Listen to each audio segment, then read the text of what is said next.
Welcome everyone. My name is Sean, and today we got to talk about what is going on in New York City as it relates to the police, the budget cuts, and the migration issue, because Eric Adams has proposed a 5% budget cut across the board to a bunch of different agencies, and it appears as of right now, the agency that looks like it will be most impacted is the New York Police Department. The NYPD is going to lose a lot of officers. They're going to fall down to a dangerous level of officers that date back to a period of time which is the worst in the city's history, and we need to discuss it. But before we do, I want to say thank you to everybody who signed up over at actualjusticewarrior.com/join. Give me the money. Give me the money.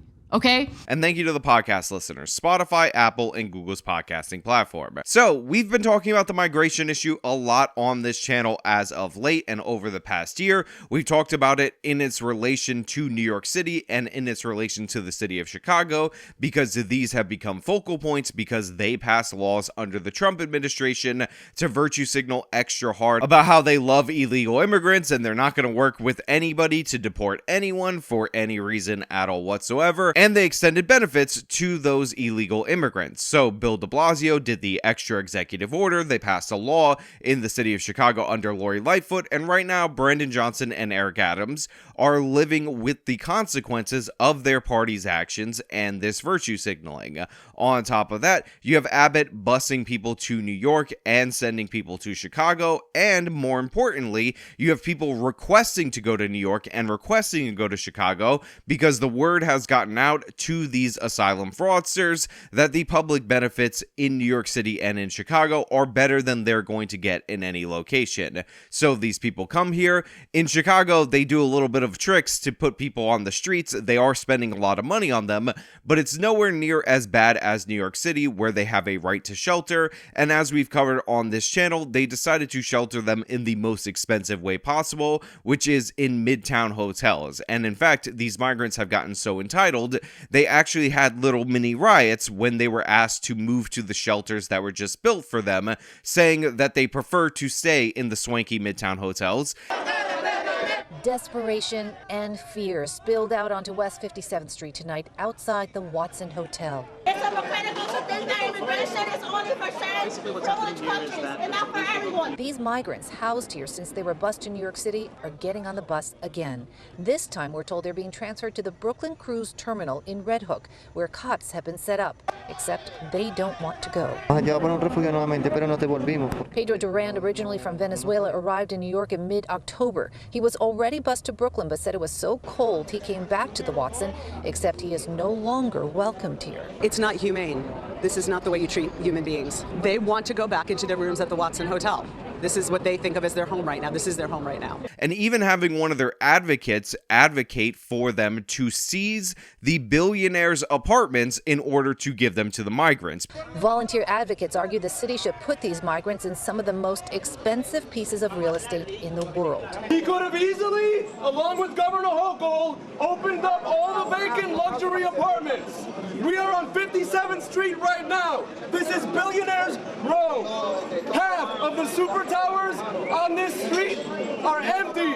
Because again, if you immigrate to this country illegally, if you defraud the asylum system, you apparently have super rights, and included in those super rights is the natural God-given divine right for you to live in the most expensive real estate at peak luxury in the United States of America on the taxpayer dime. Mayor Adams unveils his first round of budget cuts and has promised the cuts are painful. The 5% cuts across the board will affect every agency, sanitation programs, and school budgets. But the most dramatic effect will be on public safety and the police department. So right off the bat, I just want to point out that this new budget, this reduction of police officers, counts as a betrayal from Mayor Eric Adams. Of all the people who ran in the Democratic primary for mayor, he was the only one who said that he was not running to defund the police. NYPD Captain Eric Adams was elected in part on his promise to cut crime and make the streets safe again. So it's ironic that while every agency is taking a hit,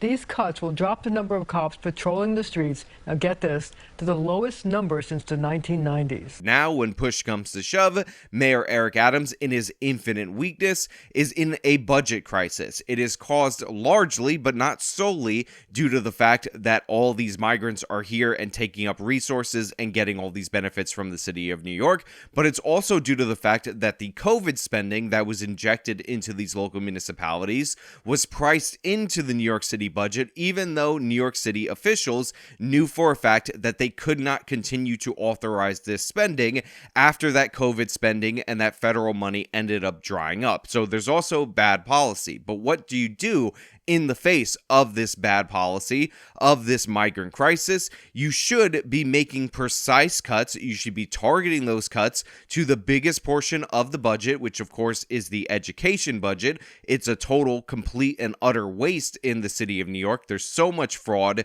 so much unnecessary spending. You would be better off by reducing the spending and sending kids out of these failing schools. But instead, Mayor Eric Adams, in a complete and utter decision paralysis, decided that it was going to be 5% across the board because that's supposedly equitable, even though, again, we look at things in the budget that should just be removed altogether, and you could make it up by actually going through that, but that would require Eric Adams to actually take a stance. The need for belt-tightening to deal with the $7 billion budget gap caused in part by the migrant crisis and by the reduction in federal aid for COVID would force the city to stop hiring cops for the foreseeable future. The budget director said the next 5 classes at the police academy will be canceled. The number of cops expected to drop from 33,541 to about 29,000 in the fiscal year that starts next July.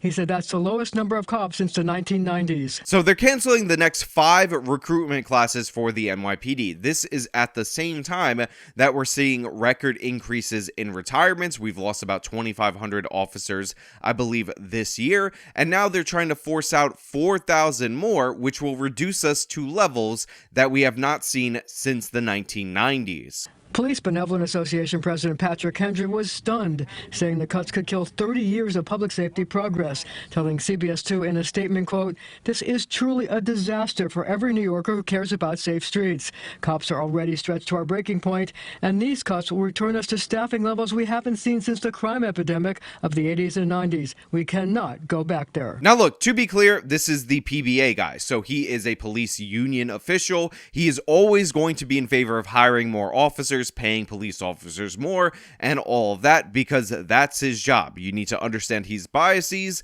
so you can understand that he is not some neutral observer and take that into account when you're analyzing what he said. However, that being said, he's actually 100% right here, at least in terms of the correlation between the staffing up of the NYPD and the reduction in crime. One only need look to the 1990s to realize how bad it actually was back then, and to understand that the greatest crime decrease in the history of this country, in the city of New York, which, by the way, reduced earlier and more so than the whole country as a whole, was because of the surge in police officers, was because of the implementation of data-driven policing, was because all of these different tactics that are going to fall by the wayside due to the fact that not only are you not recruiting new people, but you're losing your most seasoned investigators, your most seasoned officers, your captains, and all of that through early retirement, through just straight up retirement, because we're in that baby boomer retirement era, and through these budget cuts, because when you see the writing that is on the wall, you're going to want to get out as soon as possible. On top of that, this can completely backfire. When you short staff your police department, as we saw in the city of Los Angeles, you might actually end up paying more in your police budget for those less officers, because you're going to have to pay time and a half due to the fact that they have to work those hours, so you're paying them in overtime. So what's going to end up happening, likely based on this cuts, is that it's actually going to increase the budget deficit in the city of New York. The crime is going to go up. That is going to drive businesses out of business. It's going to drive people out of New York for fear of violent crime, which is on the rise. It has been up since the Black Lives Matter riots, and that is going to drive down economic activity, reducing tax rates, and thus creating a death spiral. This is exactly what you didn't want to do if you're the mayor of New York City, and considering Mayor Eric Adams ran on being not like those other girls and not like those other Democrats, not a defund the police type, this is absolutely shameful and ridiculous. Details of many of the cuts remain sketchy. The teachers union said 653 schools, 43% of the school system, would be hit with mid-year budget cuts. The Department of Education said there would be a $120 million cut to pre-K and 3K programs, and an undetermined number of the 37,000 vacant slots will be left unfilled. Now, to be clear, the pre-K programs should be cut. They don't actually do anything. I know we have this myth in this country that if we just got universal pre-K on the books, education would improve dramatically in the United States of America. But the thing is, there were a couple of states that had universal pre-K for a long period of time, and what they figure out is that all the kids tend to normalize by the time they get into the third grade. So the benefits of universal pre-K are completely overstated. It is a glorified daycare, except the state is running it when they're paying for it, and it should be cut. It's a completely wasted program. The promises are through the moon, yet they never actually deliver, so that's sensible. That makes sense. There will be fewer litter baskets, a $5.5 million cut that will be felt more in the outer boroughs and residential areas. There are also cuts to sanitation programs to clean pedestrian areas, greenways, empty lots, and other areas. As far as the not cleaning up the streets, again, this is a disastrous implication. And I hate to simp for the sanitation department, I hate to simp for waste management, but the proof in the pudding is in the taste. But unfortunately, when you stop cleaning up the streets, that ain't pudding on the floor, that's something else. That also drives people out of certain areas. It also reduces foot traffic, which hurts businesses, which has downstream effects. This is regular, ordinary maintenance. And how many times on this channel have we talked about the fact that the government is never incentivized to do regular, ordinary maintenance, and that's exactly what they're cutting, which is what they should not be cutting. You gotta clean the streets. It is absolutely crucial to do so. Now, I know for a fact that the city of New York is overpaying the sanitation department. I know for a fact that the city of New York budgets tons of money to be wasted by all of these departments, because that's how these big cities work. That's how machine politics works. I understand that, but if you're going to make cuts in these new programs that didn't really do anything, that never delivered on their promises, and don't just do 5% across the board and hope for the best. Those unfilled positions in the schools, I'm sure will be fine. Don't worry about it. You don't need a 14th counselor in the public school system. Trust me, it's going to be a-okay, first class all the way. However, officers, 4,000 of them, when you're already losing officers since the Black Lives Matter riots, absolute disaster. Going back to 1990s levels of policing, with the bail laws, with people stealing like they are, it's just going to make things so much worse in the city of New York. Early retirements, all these issues are leading us to another spike in crime, and nobody should be surprised, because they're saying they're going to reduce the number of officers by over 4,000 by next year, by July. If you don't understand the disaster that is oncoming, then you're not paying attention. The city council is not going to allow for the mayor to make cuts to essential city services that New Yorkers rely on and depend on, whether that's keeping the city safe, whether that's keeping our streets clean, whether it's making sure that people's food stamps get processed. You know, these are just lifelines that we're not going to allow to be cut. Now, look, as of right now, this appears to be a proposal. The city council looks poised to push back, but considering the left-wing nature of a lot of the city council, where do you think that pushback is going to come from? You think they're going to redirect the cuts the way I explained they should be redirected, or do you think they're going to try to take a bigger pound of flesh out of the New York Police Department? In my mind, I think they're going to prioritize the migrants. We already saw videos where these council people and state representatives were advocating for the migrants who demanded to stay in the luxury hotels rather than the shelters that were built for them, because how dare you question the God-given right of the migrants to live in Billionaires Row near Central Park in Manhattan?